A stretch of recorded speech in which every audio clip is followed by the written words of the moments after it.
Hello and welcome back to our project, How Layers Work in Adobe Photoshop. Last time you set up a new document and you learned how to navigate some important parts of Photoshop and its layers panel. In this task, you'll learn more about layers by shuffling some cards. First, consider what a layer is. Think of each layer like a deck of cards. In lots of cases, one falls on top of another. You can't see through them, but you can move them around and stack them. The beauty of digital layers is that you can easily poke holes in them, turn them transparent, and instantly create new ones. Experiment with some layers now. First, open the file on your desktop called Stacked Deck. Inspect the Layers panel, and notice that there are 3 rectangle layers with a background layer behind them. Right now, only the green is visible, but other layers are still there. They're just underneath that uppermost layer. This is the layer at the top of the layer panel. Rectangle 1, copy 2. You can select it by clicking on that layer in the label there. And now you can also move these around. So next, select rectangle 1, left click on it, and drag it to the top of the layer list. That layer is now at the top of the layer list, and now that's the one that's visible first. Next, try moving the layers. Press V to activate the Move tool, or click on this icon here. And with one layer selected, you can either click and drag or use the arrow keys to move that layer around. You can hold Shift to move it a little bit faster. Then try moving the layer on the bottom, rectangle 1 copy, just like that. Now part of each layer is visible. You won't see them all if they overlap, but they're all still there. And you can click on them and drag them around too. And just like before, you can click and drag on each layer and change the order to shuffle the cards. If you like, pause here and practice moving and shuffling these cards around. To keep track of layers, it's also a good idea to label each of them. To change the label, double-click on the text label next to each layer. Then, when the text is highlighted, you can type in the name. In this case, change the names to card 1, card 2, and card 3.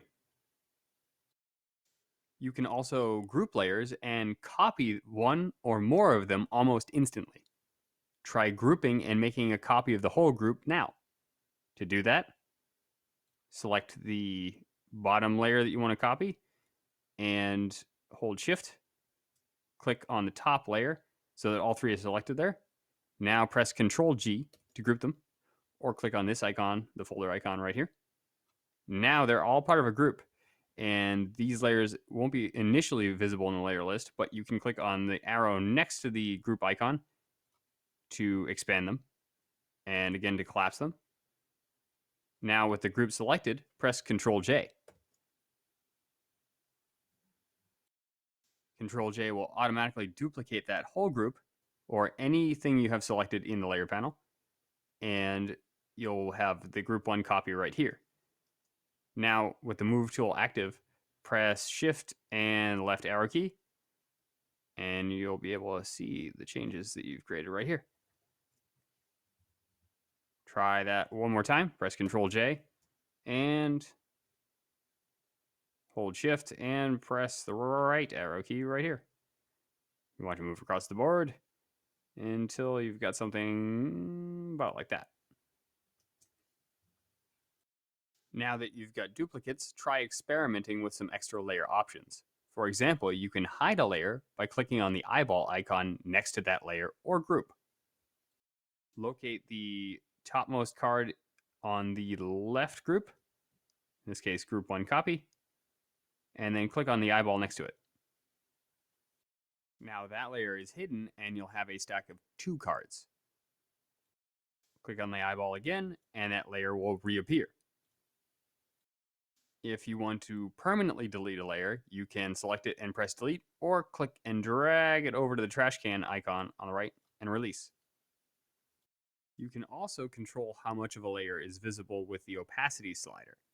And this is on a sliding scale, so you can create partially visible layers. Try adjusting the opacity of the group on the right now. So select the group in the layer panel and then click on either the drop down tab here, or you can hover over the opacity label itself and then click and drag left or right. Left to reduce, right to increase. And as you do, pay attention to what's happening on the canvas. As you reduce opacity, the selected layers will become more and more transparent, less opaque. If you have a certain value in mind, say 50%, you can click on the value and type it in. So try that now. Click on the value, double click, and type in 50%, hit tab, and you'll see the effects right there. You can also open up the group and adjust opacity inside the group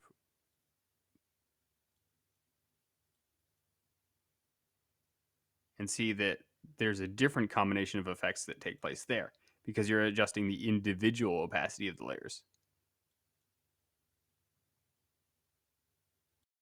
If you like, pause here and practice moving the cards up and down inside the layer panel.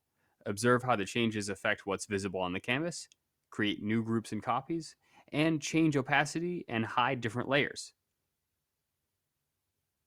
Good work. In this task, you experimented with more of what the layers panel can do. You moved layers, renamed them, created groups, and you created duplicates of those groups. Then you made adjustments to their opacity. These steps can help you build lots of different designs. In the next task, you'll use selections and layers to create digital art based on a photograph.